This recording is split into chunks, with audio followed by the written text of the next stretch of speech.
ओम अज्ञानतिमिरन्धस्य ज्ञानाञ्जनशलाकया चक्षुरुन्मीलितं येन तस्मै श्रीगुरवे नमः।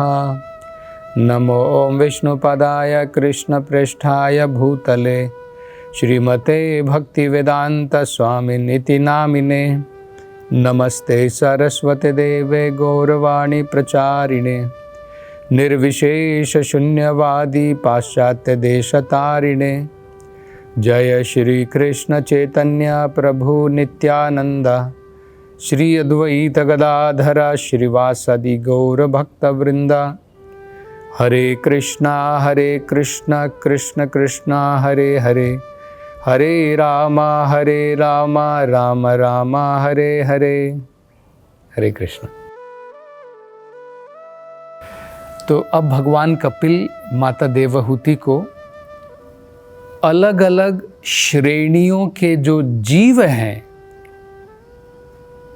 उनकी चेतना किस प्रकार से विकसित हुई है उसका वर्णन करते हैं, जिसके द्वारा हम ये समझ पाएं कि किसको हमें मान देना है, किसके साथ में हमें मित्रता करनी है और किसे हमें दान देना है।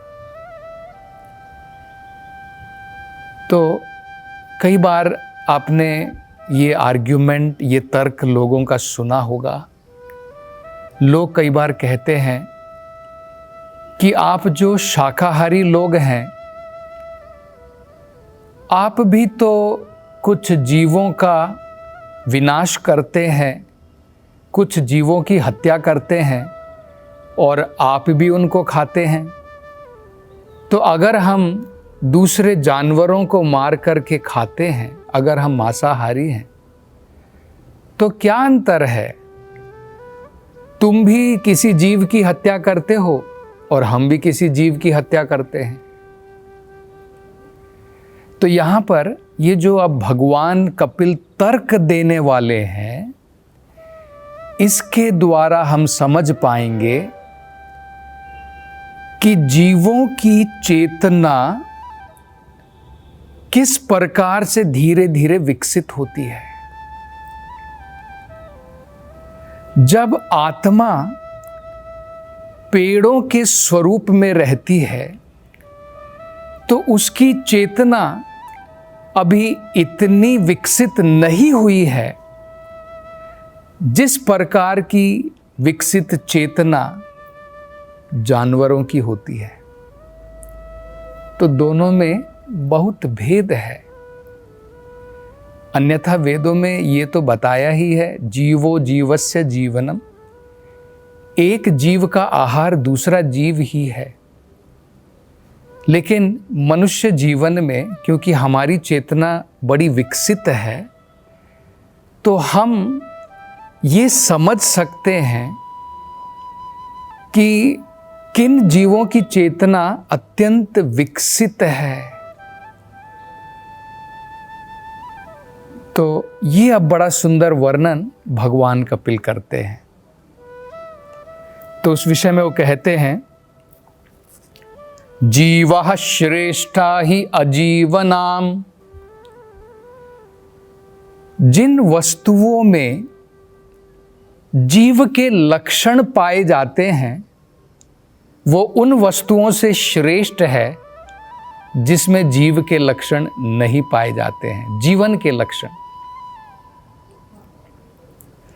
जैसे उदाहरण के तौर पर अगर आप देखेंगे, वेदों के अनुसार कई बार आत्मा को ऐसा शरीर भी धारण करना पड़ता है जैसे पर्वत है, पहाड़ है। और हम देखते हैं कि पहाड़ जो है बढ़ते हैं, घटते हैं, लेकिन उनके अंदर में जीवन के लक्षण नहीं होते हैं। उसके अंदर में आत्मा है लेकिन जीवन के लक्षण नहीं है। बढ़ता है, घटता है, लेकिन फिर भी जीवन के लक्षण नहीं है। तो भगवान कपिल कह रहे हैं उन वस्तुओं से जिनमें जीवन के लक्षण नहीं हैं, वो प्राणी बेहतर हैं जिनमें जीवन के लक्षण होते हैं। तो क्या कहा देखिए, जीवा श्रेष्ठा ही अजीवनम, जीव अजीवनम से श्रेष्ठ होता है। जिसमें अजीवन है, जिसमें जीवन नहीं है, उससे श्रेष्ठ जीव होता है।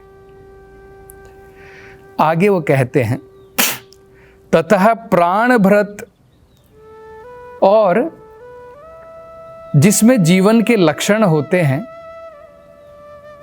उसमें वो प्राणी बेहतर है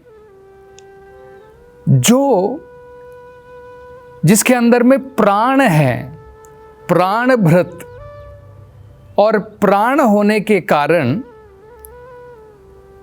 वो जो जीवन के जो लक्षण प्रकट करता है वो हम देख सकते हैं।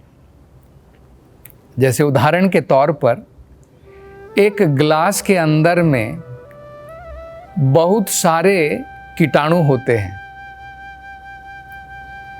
अब ये जो कीटाणु होते हैं, इनके अंदर में जीवन के लक्षण जरूर हैं, लेकिन ये जीवन के लक्षण अभी सही प्रकार से प्रदर्शित नहीं हुए हैं। तो जो ग्लास के अंदर में जो कीटाणु हैं वो पहाड़ से बेहतर हैं, लेकिन इनसे भी बेहतर कुछ और होता है जिसमें जीवन के लक्षण प्रकट होते हैं।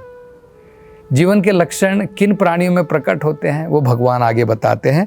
ततः सचित्तः प्रवरः, जिन प्राणियों के अंदर में चेतना प्रकट होती है, चेतना प्रकट होती है मतलब कुछ समझने की शक्ति, कुछ आभास करने की शक्ति, उसे चेतना कहते हैं।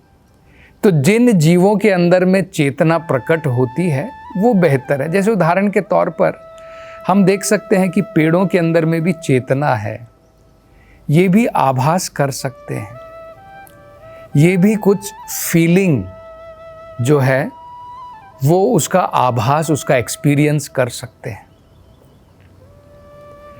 जैसे उदाहरण के तौर पर मान लीजिए पेड़ बढ़ रहा है और मैं सामने जो है कुछ उसकी रुकावट लगा दूं, तो पेड़ जो है इसको हाथ को टच करने के बाद, स्पर्श करने के बाद अपनी दिशा मोड़ लेगा धीरे धीरे, और वो पेड़ जो है अब सीधे उगने की बजाय टेढ़ा उगेगा। तो उसमें चेतना है, चेतना के लक्षण है, लेकिन बहुत विकसित नहीं है। अब आगे भगवान कहते हैं, ततः च इंद्रिया वृत्तयः, उनमें से जिनमें चेतना है, जिनकी इंद्रिया शक्ति अत्यंत डेवलप हो चुकी है, विकसित हो चुकी है, वो बेहतर हैं। तो बड़ा सुंदर भगवान जो है कपिल ने वर्णन किया है। हमें प्राणियों को उनकी चेतना के अनुसार कैसे पहचानना है। सबसे पहले वो कहते हैं जिनमें जीवन के लक्षण ही नहीं हैं उनसे बेहतर है जिसमें जीवन के लक्षण है। जैसे छोटे छोटे कीटाणु हो गए, उसमें भी जीवन के लक्षण होते हैं, लेकिन उसमें पूर्ण रूप से अभी प्रकट नहीं है लक्षण। तो जिन प्राणियों में चेतना विकसित हो जाती है और जीवन के लक्षण प्रकट होने प्रारंभ होते हैं, वो उनसे बेहतर हैं। और उनसे भी बेहतर कौन है? जिनमें चेतना भी है और साथ साथ में अब इनकी इंद्रियां भी विकसित हो चुकी हैं। इंद्रियां विकसित होने का मतलब क्या है? अब धीरे धीरे कुछ प्राणी सुन सकते हैं, कुछ प्राणी बोल सकते हैं, कुछ प्राणी आभास कर सकते हैं स्पर्श का। अब ये भगवान बताएंगे जिनकी इंद्रियां विकसित हो चुके हैं उनमें कौन से बेहतर होते हैं। तो आगे कहते हैं, तत्रापि स्पर्शवेदिभ्यः, जिन प्राणियों की इंद्रियां विकसित हो चुकी हैं उनमें जो स्पर्श कर सकते हैं वो बेहतर हैं, और जो स्पर्श कर सकते हैं और उसके साथ साथ में जो रस का आभास भी कर सकते हैं वो उससे भी बेहतर है। तो भगवान क्या कह रहे हैं, तत्रापि स्पर्श वेदिभ्या प्रवरा रस वेदिनाः, जो रस का आस्वादन कर सकते हैं, जो टेस्ट कर सकते हैं। जैसे उदाहरण के तौर पर पेड़ भी जो है स्पर्श कर सकते हैं, स्पर्श को वो पहचान सकते हैं। अगर मैं पेड़ के सामने बाधा डालूं तो वो अपनी दिशा बदल देगा। लेकिन इससे भी बेहतर वो होते हैं प्राणी, जैसे मछली हो गई। बताया जाता है कि मछली जो है रसवेदिना, वो टेस्ट ग्रहण कर सकती है। इसलिए हम लोग देखते हैं मछुआरे जो हैं मछली को पकड़ने के लिए अनेकों प्रकार के दाने डालते हैं। अपने टेस्ट के कारण मछली जो है मछुआरे के कांटे में, उसके जाल में पकड़ी जाती है, क्योंकि वो उसके अंदर में रस विदाहा, टेस्ट करने की शक्ति, स्वाद चखने की शक्ति प्रकट होती है। तो वो प्राणी उनसे बेहतर है। तो ये जो जीव, जो मछलियां हैं, ये पेड़ों से बेहतर है। और आगे वो कहते हैं तेभ्यो गंध विदः श्रेष्ठा, पेड़ों से भी, जो पेड़ों के ऊपर जो मक्खियां बैठती हैं, मधुमक्खियां जो बैठती हैं, वो उससे बेहतर है, क्योंकि वो रसविदा भी हैं, वो टेस्ट भी कर सकती हैं और साथ साथ में गंध को पहचान सकती हैं। पेड़ जो है वो गंध को नहीं पहचान सकता है। तो उनसे बेहतर हमने बताया था कि मछलियां हैं। मछलियां जो हैं वो रस को पहचान सकती हैं लेकिन गंध को नहीं पहचान सकती हैं। तो उनसे बढ़िया कौन हो गई? उनसे बढ़िया हैं जैसे जानवर, जैसे मधुमक्खियां हैं, जो टेस्ट भी कर सकती है, स्वाद भी चख सकती हैं और गंध को पहचान सकती हैं। वो जहाँ पर बढ़िया फूल हैं वहाँ पर जा कर के बैठेगी, जहाँ पर बढ़िया फल है पके हुए वहाँ पर जा कर के बैठेगी। वो जा कर के गंदे नाले में नहीं बैठेगी, क्योंकि उसको जो है गंध की पहचान है। तो ये जो जानवर हैं, ये जो जीव हैं, वो उनसे बेहतर है। और आगे वो कहते हैं ततः शब्द विदो वराह, और उससे भी बढ़िया कौन से प्राणी हैं? उससे भी बढ़िया, उससे श्रेष्ठ वो प्राणी हैं जो शब्द का श्रवण कर सकते हैं। तो जैसे उदाहरण के तौर पर मधुमक्खी जो है वो शब्द को नहीं पहचान सकती है, मछलियां जो है वो शब्द को नहीं पहचान सकती हैं। लेकिन ऐसे प्राणी हैं, जैसे उदाहरण दिया जाता है, जैसे कुछ ऐसे रेंगने वाले कीड़े होते हैं, रेंगने वाले जानवर होते हैं। जैसे उदाहरण के तौर पर सांप ही आप ले लीजिए, सर्प ले लीजिए। उसके अंदर में जो है उसकी इंद्रियां इतनी विकसित हैं कि वो गंध को भी पहचान लेता है, वो किसी भी प्रकार के स्पर्श को भी जान लेता है और साथ साथ में शब्द को भी पहचान लेता है। इसलिए भागवत में ये उदाहरण दिया गया है। कई बार सर्प के लिए उदाहरण दिया जाता है कि बारिश के सीजन में, वर्षा ऋतु के समय में, जब मेंढक जोर जोर से आवाज लगाते हैं, आपने देखा होगा ना, जब बारिश बरसती है तो मेंढक जो है अनेकों प्रकार की आवाज लगाते हैं। इस आवाज को सुन करके सर्प जो होता है, सांप जो होता है, वो चौकन्ना हो जाता है और वो पहचान जाता है कि मेरा भोजन यहाँ पर बैठा हुआ है, और तुरंत वो आकर के उसको डस लेता है, उसको निगल जाता है। ये उदाहरण भागवत में दिया है। दर दारु केव सूता, ये उदाहरण जो दिया है कि मनुष्य जीवन में हमें जो है मेंढक की भांति आवाज नहीं करनी है। मेंढक जब आवाज करता है तो मेंढक की आवाज को सुनकर के सांप उसकी तरफ आकर्षित होता है और उसको निगल जाता है, खा लेता है। इसी प्रकार शुकदेव गोस्वामी जी कहते हैं भागवत में, जो मनुष्य मानव जीवन में जिसकी सारी इंद्रियां विकसित हैं, अगर वो अपनी जीभ का प्रयोग एक मेंढक की भांति मात्र करता है, केवल टर टर टर बोलने के लिए, मतलब केवल भौतिक विषयों को बोलने के लिए जो व्यक्ति अपनी जीभ का प्रयोग मात्र करता है, वो काल रूपी सर्प को अपनी तरफ आकर्षित कर रहा है। और क्या होगा? काल रूपी सर्प उसको डस लेगा, वो व्यक्ति इस भौतिक संसार को छोड़ करके उसे जाना पड़ेगा एक दिन। तो ये उदाहरण जो है उसके लिए दिया जाता है।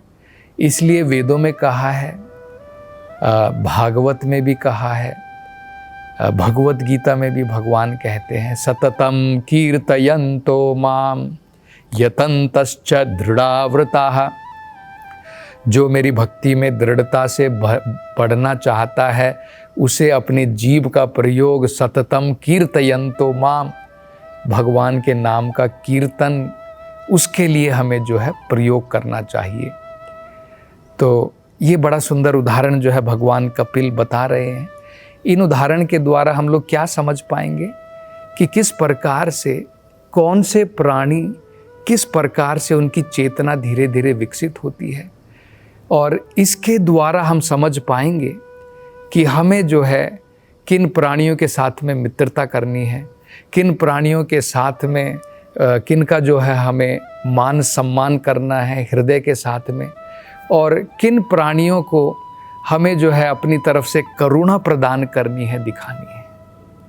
जैसे उदाहरण बताया जाता है कि गाय जो होती है उसकी चेतना अत्यंत विकसित होती है, यहाँ तक कि बाकी जानवर भी जो होते हैं उनकी चेतना भी विकसित है। इसलिए ये बड़ा महत्वपूर्ण है। अगर कोई कहता है कि मैं भगवान से प्रेम करता हूँ, तो उसे ये पता होना चाहिए कि भगवान के जो ये प्राणी हैं जिनकी चेतना अत्यंत विकसित है, हम उनको कष्ट ना पहुँचाएं, तो वो व्यक्ति जो है आध्यात्मिकता में प्रगति कर चुका है। इसके द्वारा हम समझ सकते हैं। तो अब आगे भगवान जो है इसका किस प्रकार से वर्णन करते हैं, इनसे भी विकसित अब कौन से प्राणी हैं, उसकी चर्चा हम अगली कथा में करेंगे। हरे कृष्णा।